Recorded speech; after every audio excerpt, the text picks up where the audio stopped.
Você que está assistindo pela televisão, você liga aqui para rir, eu sei.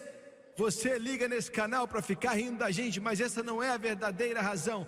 A razão verdadeira pela qual você assiste é porque tem algo dentro de você, tem algo aí clamando dentro de você, e você sabe que estamos falando a verdade.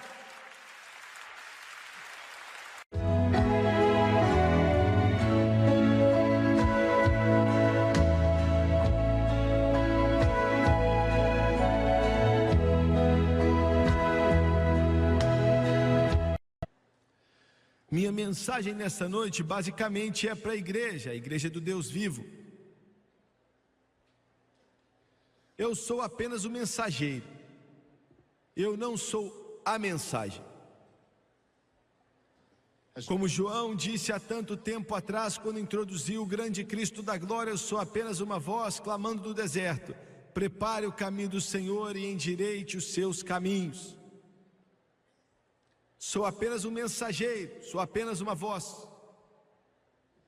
Eu só posso te dar aquilo que eu acredito que Deus me deu, enquanto busquei a face dele com lágrimas, chorando muito, pedindo a ele que eu tivesse a palavra que Deus quisesse entregar, nada menos, nada mais. Agora, independente do que alguns de vocês aprenderam,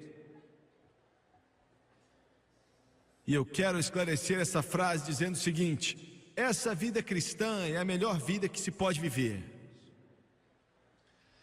Não há nada que Satanás tenha que pode nem chegar perto e começar a se comparar com o que temos em Jesus Cristo. Quando eu digo que eu estou para dizer, eu não estou apenas usando um exagero, uma psicologia. Eu estou querendo ser sincero de coração, não trocaria hoje o que eu tenho, a presença de Deus, a redenção gloriosa de Jesus Cristo em minha vida ou em meu coração, pelo mundo inteiro, se eu tivesse que perder Jesus para isso. Nessa noite você está olhando para um homem realizado. Eu estou realizado. Eu não estou buscando algo, eu já encontrei. Aleluia! E você pela televisão também pode encontrar. É seu se você quiser. Está a uma oração de distância. Ele está sempre esperando. O Senhor Jesus Cristo está. Muito bem.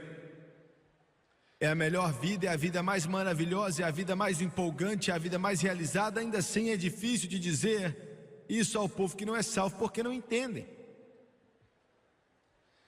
Eles pensam que é a vida mais chata do mundo inteiro não fazer nada senão ler a Bíblia, ir para a igreja, ler a Bíblia, ir à igreja, e ler a Bíblia, e vamos de novo, e falar de Jesus, ir para a igreja, ler a Bíblia, e falar de Jesus, e ir para a igreja.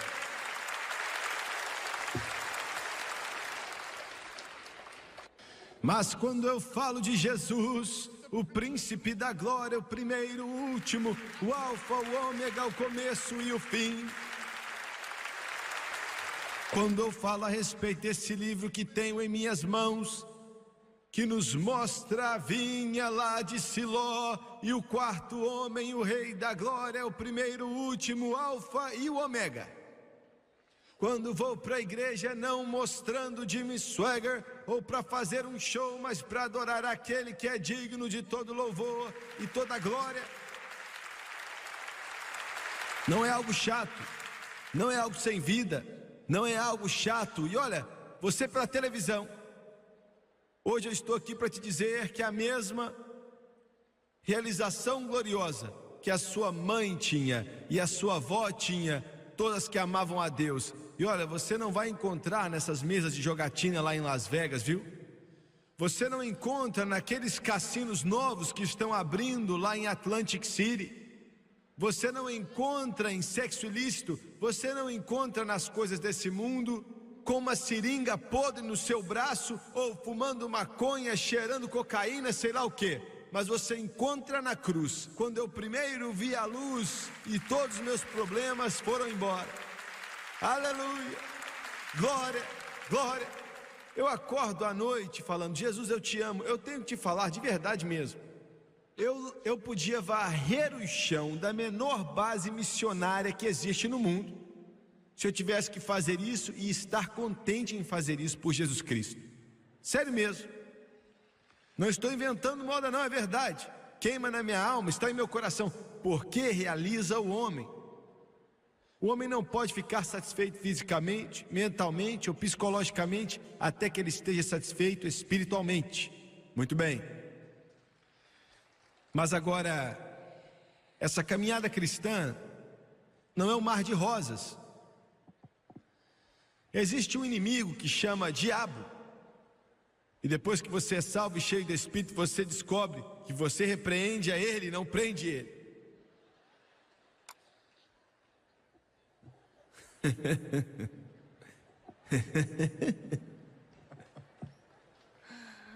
Você sabe o que eu estou falando?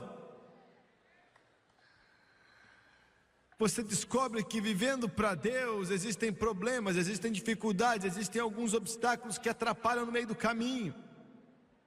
Eu não estaria dizendo a verdade se eu não te falasse pela televisão que quando você vive para Jesus, você vai ter algumas dificuldades e tudo vai ser um mar de rosas, e que você vai viver uma vida linda e que você vai ficar só tocando guitarra e cantando "Vem Jesus" para sempre. Não é por aí.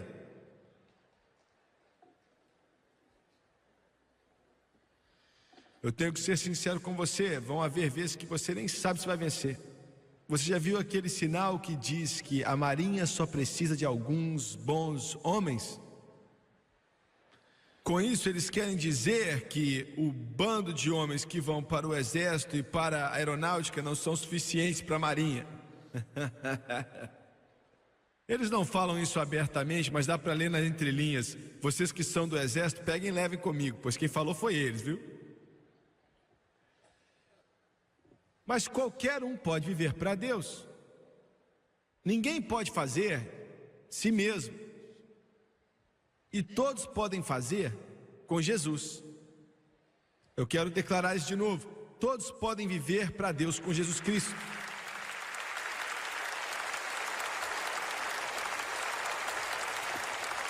Ainda não estamos no céu, não chegamos em casa, estamos em uma batalha.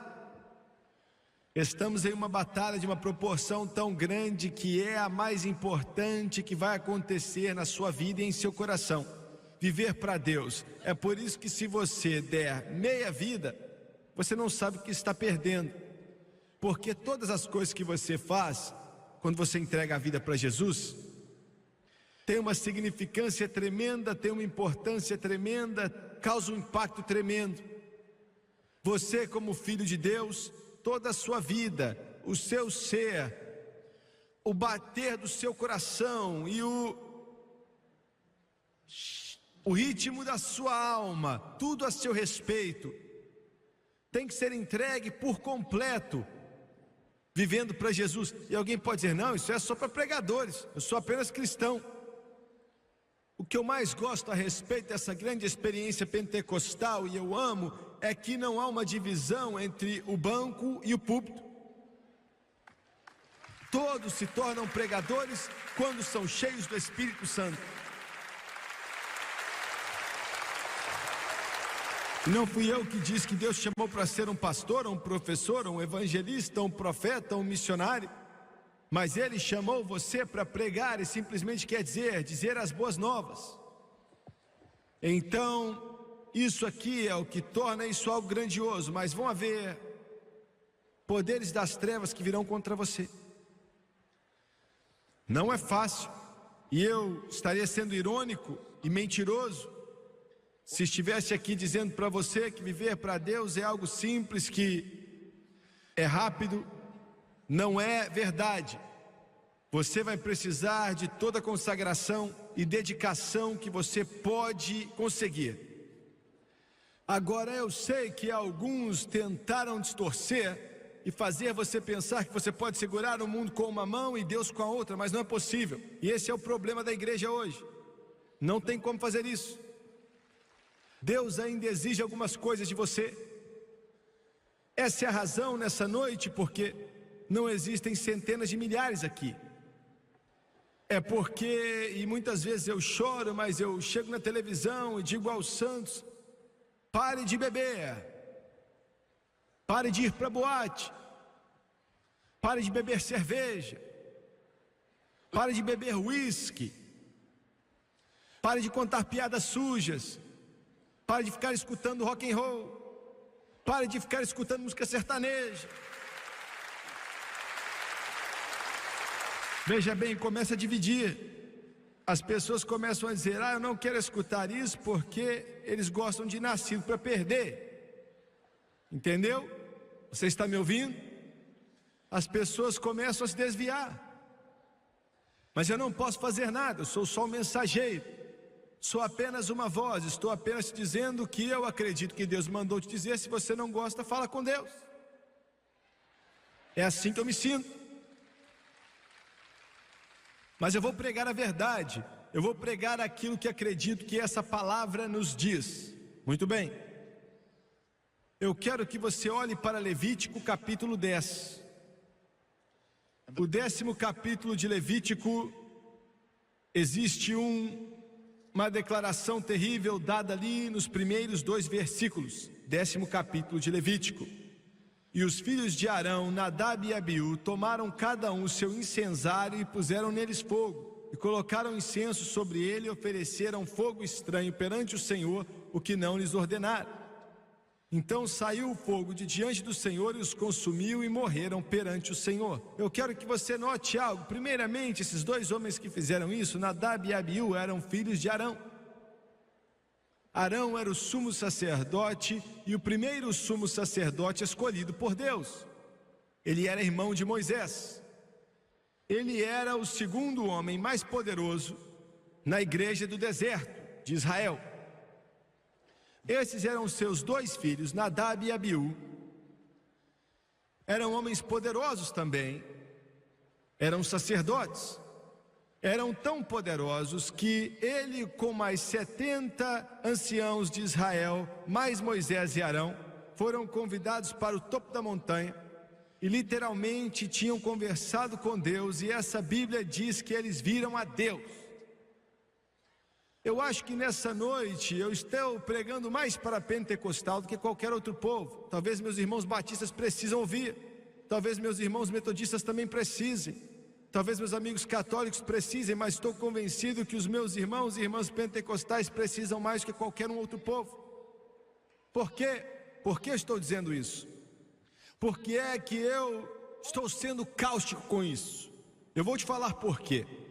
Como a Bíblia diz que Nadab e Abiú viram a Deus, eles tiveram o privilégio de experimentar um nível de proximidade de Deus que poucas pessoas no mundo naquela época tinham experimentado.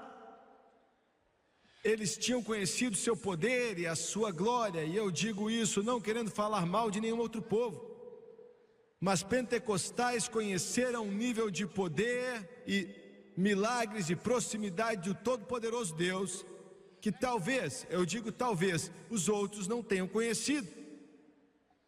E para quem muito é dado, muito é cobrado. Eu quero dizer isso. Aqueles que chegam ao topo da montanha espiritual podem cair nos vales mais baixos, porque Satanás usa toda a estratégia que está disponível para te parar. Esses 2 homens, a adoração deles era falsa. Primeiramente, ficaram bêbados. Tinham visto a Deus, tinham olhado para Deus, tiveram o privilégio de experimentar algo que o homem hoje daria tudo para experimentar. E ainda assim, esses 2 homens ficaram bêbados. Eles encheram a cara de álcool. Eram sacerdotes, eram para ser exemplo. Por favor, pentecostais, me escutem. Deus derramou o Espírito dele nesses últimos dias.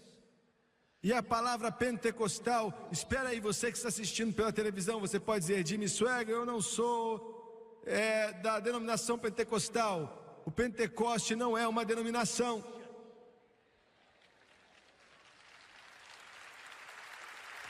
é um derramar do Espírito Santo sobre quem quiser, seja Assembleia de Deus, Batista, Igreja de Deus, ou presbiteriano, ou católico. Ele disse: eu derramarei do meu Espírito sobre toda a carne. Não importa quem você é, seja qual for o nome que você leva, católico, batista, presbiteriano, Assembleia de Deus, ou quadrangular, Igreja de Deus, ou santidade pentecostal, você tem uma obrigação. Você tem uma obrigação de caminhar em santidade, caminhar em justiça e caminhar em pureza diante de Deus. Porque se você fizer isso que Nadab e Abiú fizeram, a mesma coisa que aconteceu com eles vai acontecer com você. Você pode dizer: Jimmy Swaggart, eu não vejo Deus com fogo matando pessoas hoje como fumou esse homem. Você pode não ver, mas está acontecendo. Você pode não ver, mas está acontecendo, porque como adoração falsa trouxe a morte naquela época, traz a morte hoje também. Esses dois homens estavam bêbados. Eles entraram e pegaram fogo estranho, é o termo que o Espírito Santo usou, fogo estranho. Agora, esse fogo estranho queria dizer que eles pegaram fogo que eles mesmos fizeram, ao invés de pegar do altar de bronze. Eles eram para pegar esse fogo ali na sua panelinha, do santo altar de bronze, que era uma tipificação de Cristo, uma tipificação da sua morte terrível que estava para acontecer no futuro daquela época, no passado, né? Eles tinham que ir até aquele altar de bronze que tinha sido molhado, vez após vez, com o sangue da pequena oferta sacrificial, um tipo do seu sangue derramado, cheio de sangue. E aquele fogo estava naquele altar de bronze, e era um fogo que Deus tinha enviado no começo do céu, que tinha começado a chama, começado a colocar brasa naquele carvão, e aquele fogo era um fogo que nunca se apagava. Tinham que ter pegado aquele fogo e colocar incenso dentro daquilo, que era uma tipificação de Jesus. Quando Deus sentiu o aroma daquele incenso, a expiação pelo pecado acontecia, porque lembrava a ele aquilo que Jesus, o seu filho, faria na cruz do Calvário, alguns anos depois, no futuro. Mas ao invés disso, ficaram bêbados. Ao invés disso, esses sumos sacerdotes, esses homens reconhecidos, esses homens que tinham visto tanto de Deus, sabiam da sua importância. Não importa o quanto você ora em línguas, não importa quantos sonhos e visões você tenha, você tem a obrigação diante de Deus de caminhar em santidade e em justiça diante dele, diante de uma geração adúltera que está morrendo, indo para o inferno. Você está me ouvindo nessa noite? É nossa obrigação ser uma figura de Cristo. Eu não estou falando de alguma coisa legalista, uma religião, não. Eu odeio isso e Deus também odeia, mas eu estou falando de caminhar em santidade diante dele, em pureza diante dele. Eu disse à nossa igreja lá em Baton Rouge, Louisiana, outro dia, acabamos de começar um time de boliche, eu disse para eles: se as meninas aparecerem ali com shorts curtos, olha, obrigado por ter vindo e faz de tudo para te ajudar em Jesus, mas vou mandar você para casa para vestir uma roupa. Jimmy Swaggart, você está pregando isso na Califórnia? Você ficou maluco? Olha, talvez você deva ler alguns livros, Swaggart. Você não sabia que as coisas mudaram? Podem ter mudado, mas isso aqui não mudou, não. Isso aqui não muda. Você pode olhar para mim como se fosse uma vaca olhando para um portão novo, e os pregadores podem ficar zombando de mim, mas vou pregar o que eu acredito que essa palavra diz. Nossos corpos são o templo do Espírito Santo, somos a personificação de Jesus Cristo, nós temos que ser exemplo de justiça. Quer dizer que você é mandado para fora da igreja? Não, eu não mandaria ninguém para fora da igreja, dependendo do que fazem. Se eu te mandar para fora da igreja, não tem como pregar para você. Eu te amo. Eu vou ficar com você mesmo doente. Vou estar ao seu lado, vou abaixar a sua fé, vou orar, jejuar por você, chorar por você, mas eu vou te dizer, assim diz o Senhor.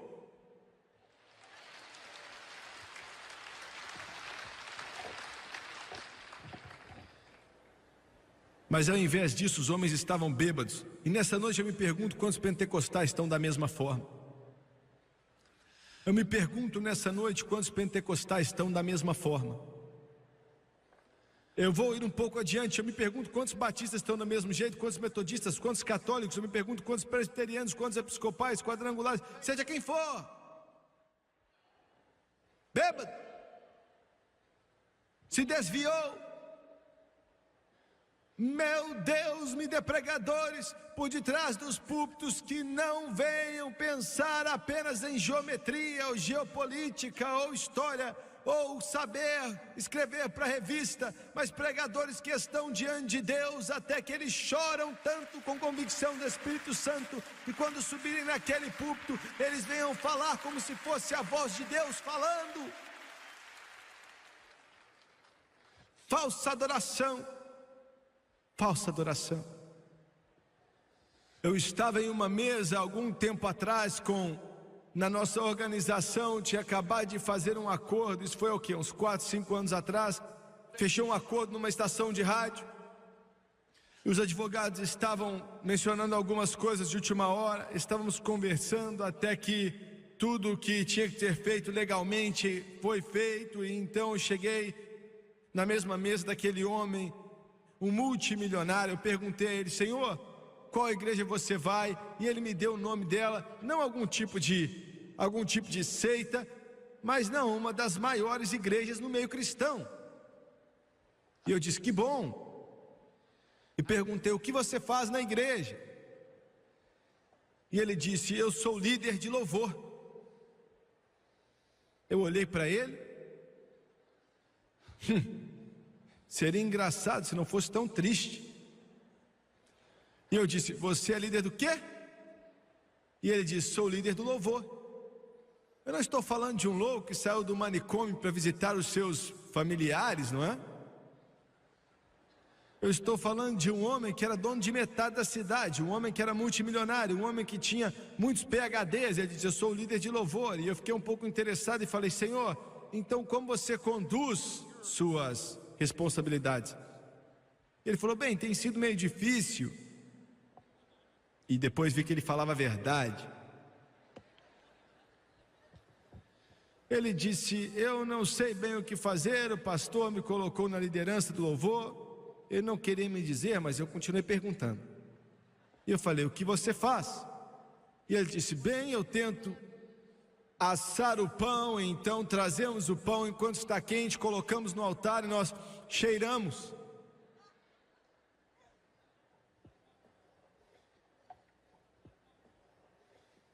Não, eu não estou falando de uma seita, eu não estou falando a respeito de algum grupo estúpido, louco, maluco. Não estou falando de nenhum tipo de seita, não. Eu não estou falando de algum tipo de loucura, eu estou falando de uma da grande igreja aqui. Por que você está falando? É por isso que eu prego assim. Ia ser muito mais fácil se eu estivesse diante do pessoal da televisão e não ficar pegando o pé de ninguém. As pessoas não gostam que eu fale essas coisas, mas alguém precisa falar. Alguém precisa falar. Porque a Bíblia diz que não há como adorar ao Senhor senão pelo Espírito Santo. Nenhum homem chama Jesus de Senhor senão pelo Espírito Santo. Deus não pode aceitar a maioria das adorações, porque a maioria delas não entendem a sua grandiosidade. O homem de negócios e a inteligência têm que ficar maravilhados dizendo: será que os jornalistas, escuta aqui, jornalista, vocês que nos chamam de antiquados, essa tolice de adoração, você bate as mãos e você levanta os braços e essas coisas ridículas, essas manifestações físicas, que tipo de Deus é isso? Como é que você sugere que adoremos? construir prédios em seu nome. Todas as ruas aonde ele mora são feitas de ouro.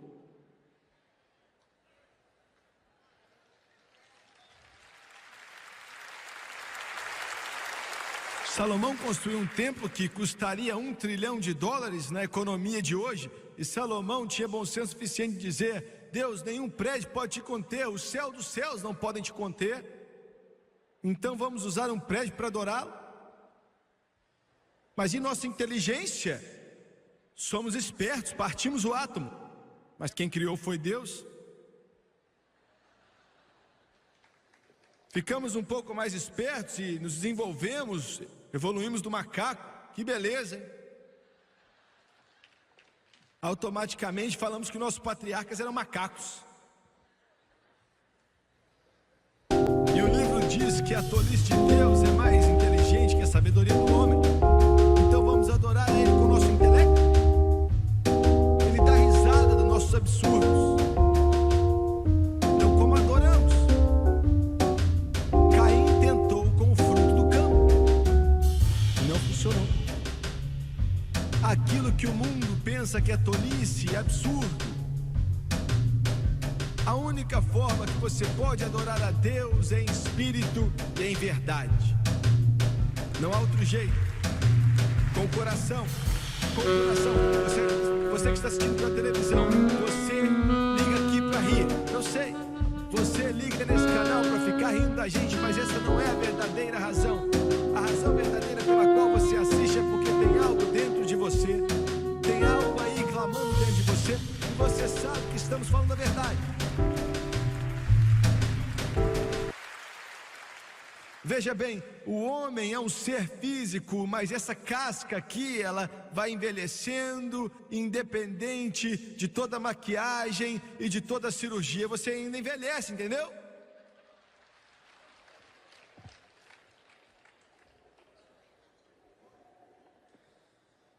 O cabelo fica branco. Você faz tudo possível e o estômago parece saltar para fora. O homem é uma bagunça patética. Sofreu uma queda.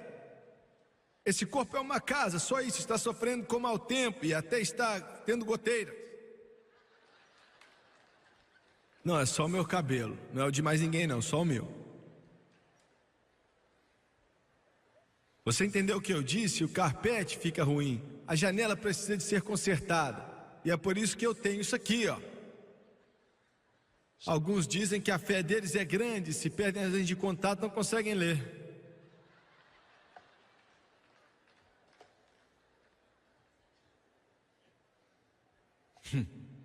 Estou sendo cruel. Você é duro demais. Você é muito mau. Não estou te falando a verdade.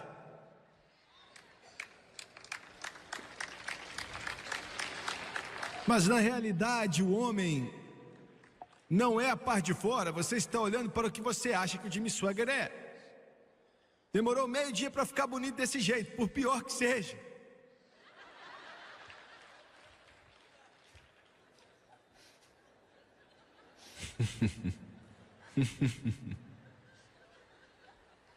Eu estou olhando para você, não ri não, hein?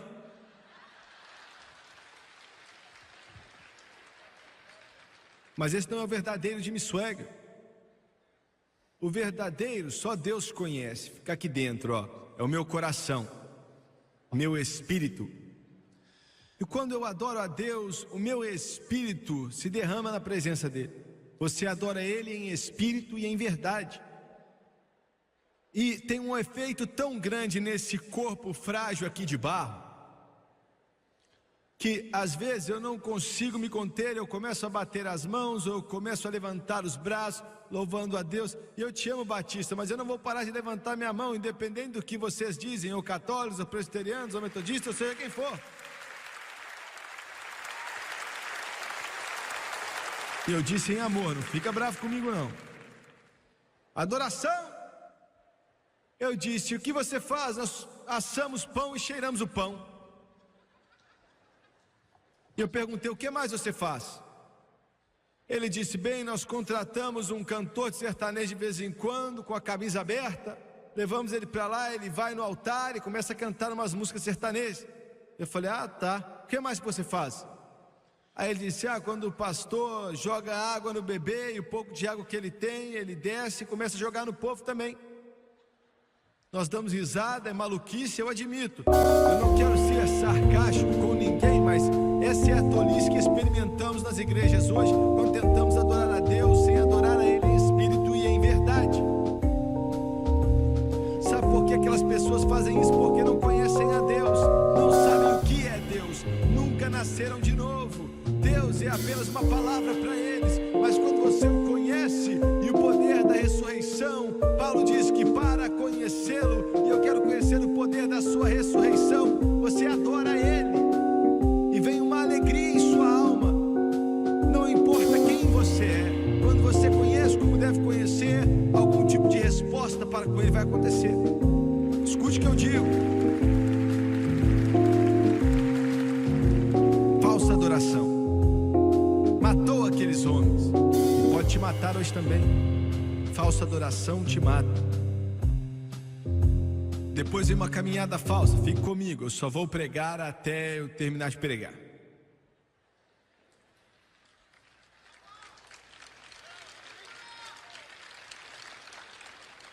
No capítulo 32 de Êxodo,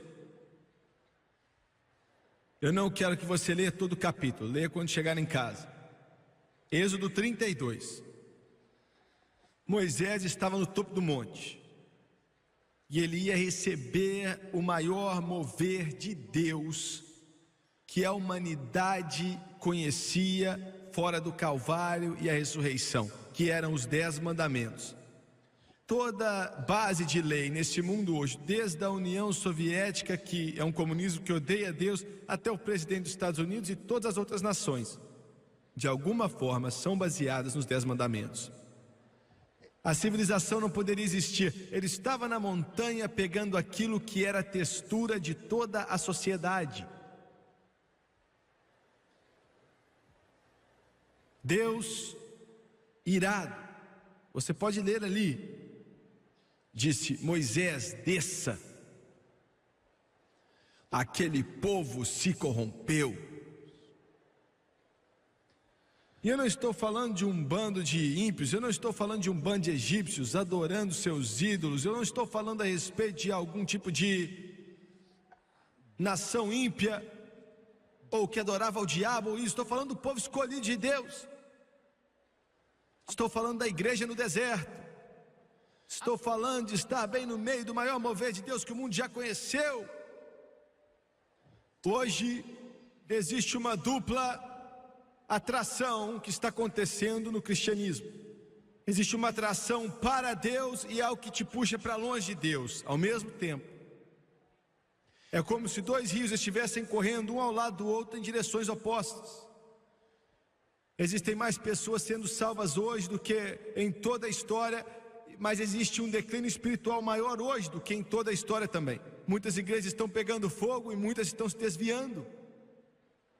Ao mesmo tempo que Deus estava dando a Moisés os 10 mandamentos, escrevendo com o dedo de Deus: não terão outro Deus a não ser eu, não matarás, não roubarás, não vão dar testemunho falso, não vai cometer adultério, etc, etc. Embaixo da montanha o povo tinha dito a Arão: ah, não sabemos onde está Moisés, ele já está lá faz semanas. Não sabemos onde está, não sabemos o que aconteceu com ele, estamos aqui, não sabemos o que está acontecendo.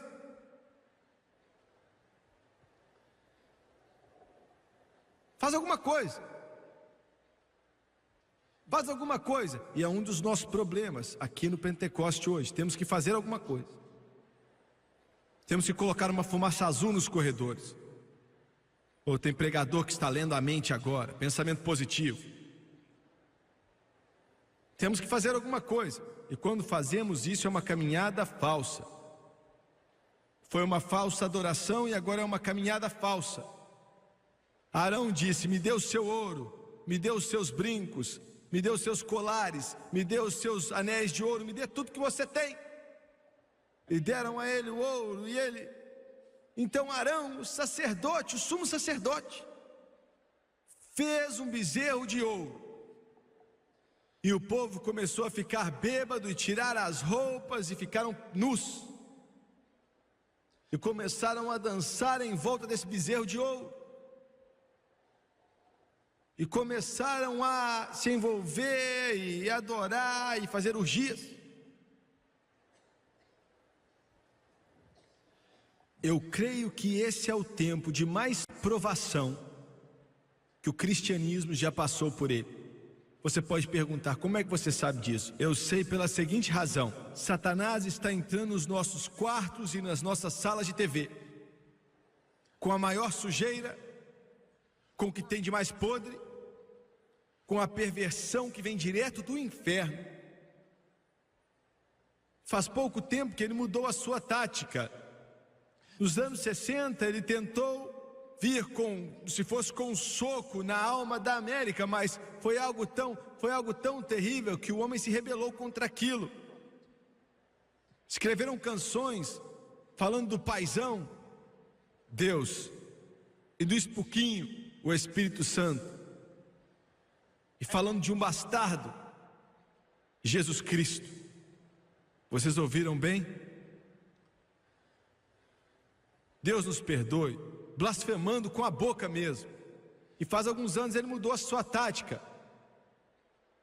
A sua situação é comum na televisão. Olha só, hoje em dia ninguém pensa mais em nada. Homem e mulher vivem juntos sem precisar se casar, eles vivem juntos, e é uma piadinha até hoje em dia, não é?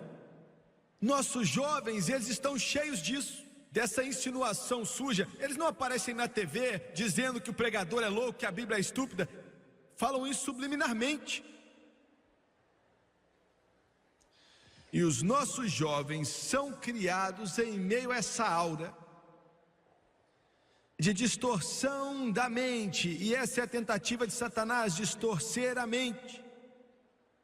Essa é a razão pela qual, quando um pregador como eu, ou esse que estão aqui nessa noite, quando estão por detrás de um púlpito na televisão e dizem isso está errado, isso vai acabar com a sua vida, isso é do inferno, parece que somos loucos. Parece como se um homem que estivesse possesso, um demente, porque todos estão fazendo, e quando a metade da igreja também começa a fazer essas coisas, aí parece que somos uma voz aqui no deserto, em algum lugar. É por isso que é a era mais perigosa. Nada é sagrado mais, nada é santo. A palavra envergonhar, nós adolescentes nem sabemos mais o que é isso. Escute o que eu estou falando.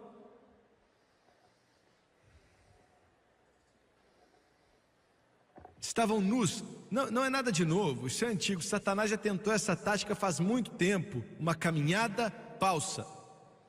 Moisés desceu e ele pegou aqueles 10 mandamentos, aquelas pedras em sua mão. Escute o que eu estou para te dizer. E com raiva ele pegou aquelas pedras e jogou no chão. E não há uma só palavra de condenação nessa Bíblia que Deus usou contra ele por fazer isso, pois foi algo completamente ignorado. Ele teve que voltar no topo daquela montanha e chorar mais 40 dias e noites. Deus nunca o repreendeu nem falou nada com ele. 3.000 israelitas morreram. 3.000. Assim como uma falsa adoração te mata, uma falsa caminhada te mata também. Olha, você me escute, você que está me assistindo pela televisão aqui.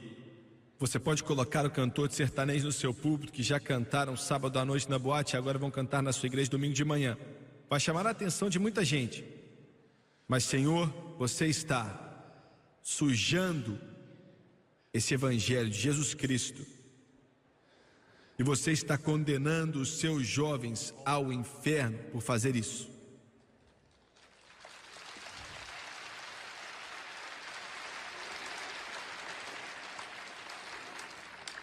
Eu não posso fazer nada. Eu não posso fazer nada, não importa quem seja. Quando você vive para Jesus, há uma linha ali. Você o ama, eu amo o mundo, pois Deus tanto ama o mundo.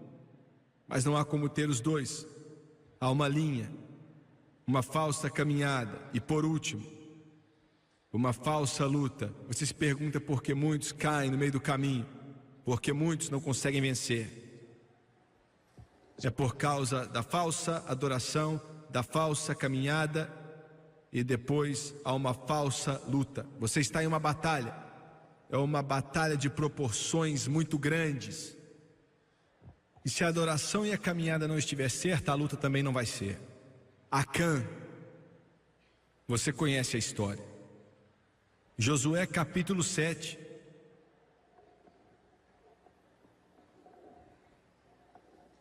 O povo de Deus foi contra uma pequena cidade pelo nome de Ai. Tinham acabado de vencer Jericó com o grande milagre do céu. « 36 homens morreram. Tinha algo ali errado, tinha algo esquisito. Josué foi diante de Deus. Ele tinha que ter buscado Deus antes, mas não buscou. E Deus disse: há pecado no acampamento. E alguns de vocês podem dizer: eu não consigo ver como é que alguém, um homem que roubou algumas coisas da Babilônia, tinha roubado algumas moedas de prata, algumas moedas de ouro, pode ter causado todo esse problema. Eu não sei como isso pode acontecer. Quando você pensa assim, você está a caminho do desastre. Josué começou a chamar as tribos diante dele, chamou a tribo de Judá e conversaram com os homens principais. E chegou a vez de Acã, e ele disse: fui eu mesmo. Eles apedrejaram a ele e toda a sua família, porque todos conspiraram juntos. Espera aí, você lê isso nesse livro e você diz: isso é crueldade. Isso é crueldade, é mesmo? É cruel um médico cortar o câncer de um corpo para salvar a vida dele? Não. É cruel que uma nação vá para a guerra para evitar que uma nação corrupta domine o mundo? Não.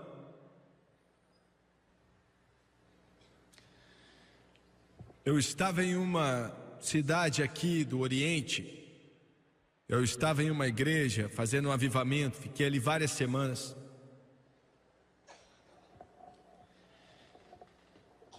O culto naquela noite acabou e eu comecei a andar a caminho da porta e eu passei pelo pastor. Ele estava com a cabeça baixa e com as mãos na cabeça e inclinado na mesa. Eu sabia que algo estava errado e eu perguntei: pastor, qual é o problema? Era uma situação que ele não tinha como resolver, já era tarde demais. Ele me contou essa história e disse: irmão Suega, uma menina foi criada nessa igreja, aqui nessa igreja. E ele disse: eu conhecia seus pais. Ela começou assim, engatinhando nas classes dominicais. Eu vi ela crescer. E eu vi ela servir Jesus. Eu vi ela se tornar uma jovem, uma adolescente muito amável.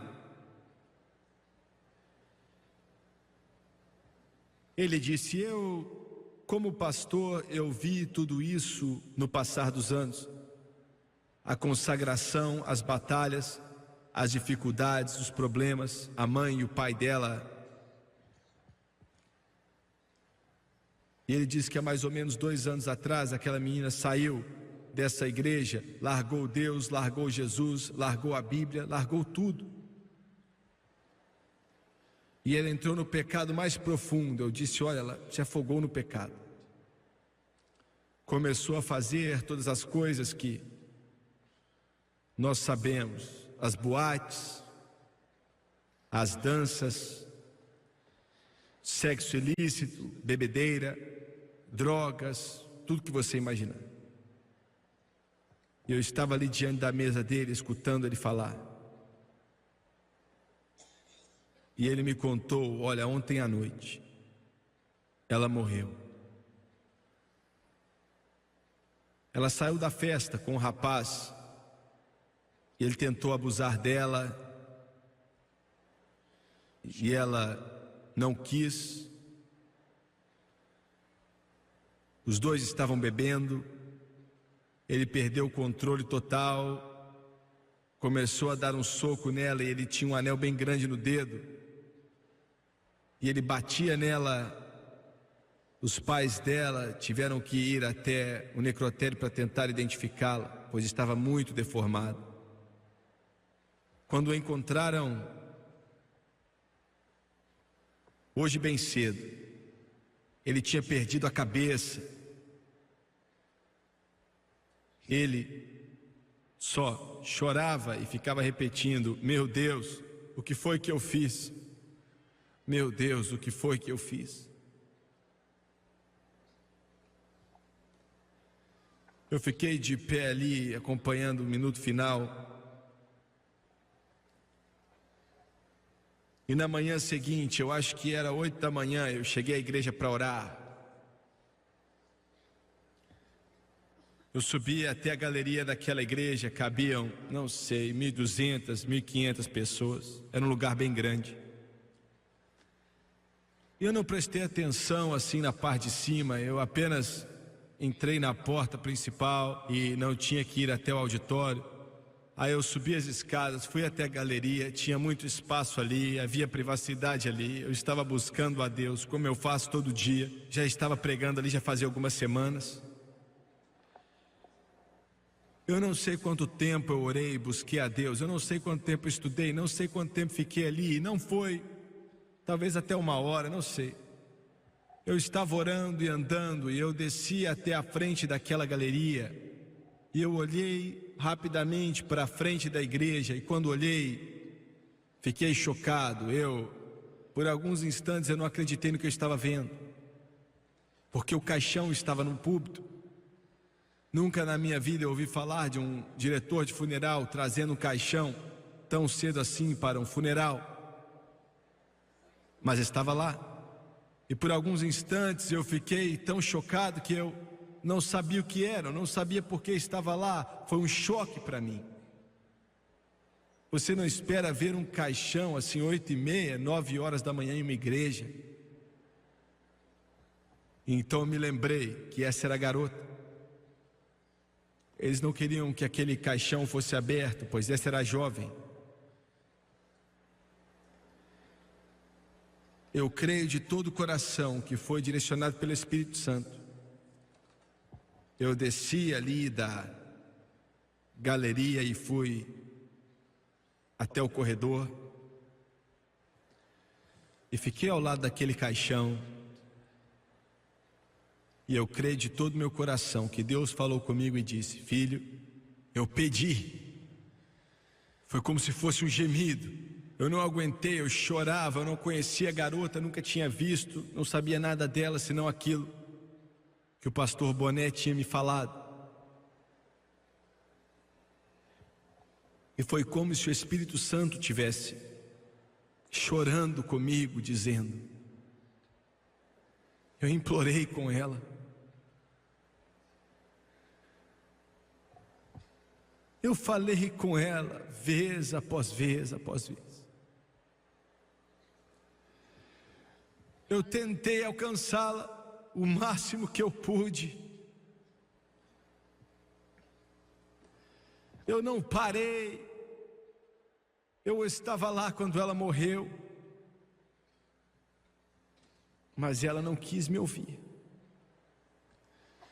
Ela não quis ouvir minha voz. E agora ela está morta. Está perdida.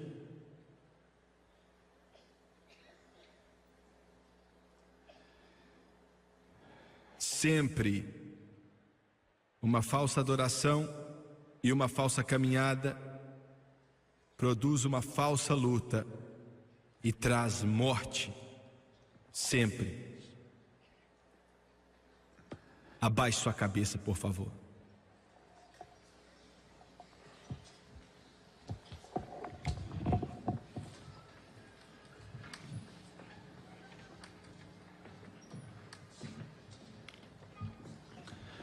Pai Celestial, eu amo muito o Senhor e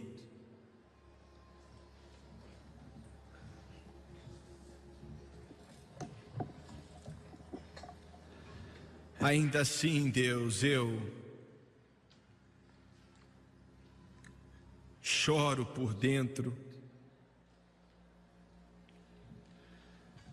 Venha se mover nesse lugar.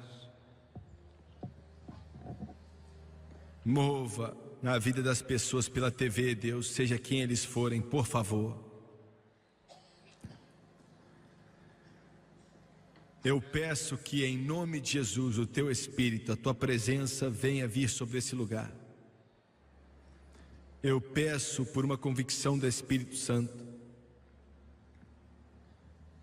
que venha sobre esse lugar, de olhos fechados e cabeças baixas.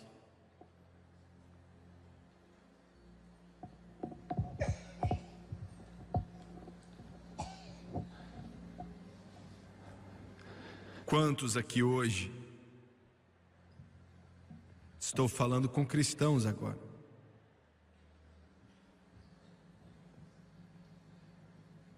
existe uma falha, uma falsa adoração, uma falsa caminhada que está produzindo uma luta falsa e vai te matar.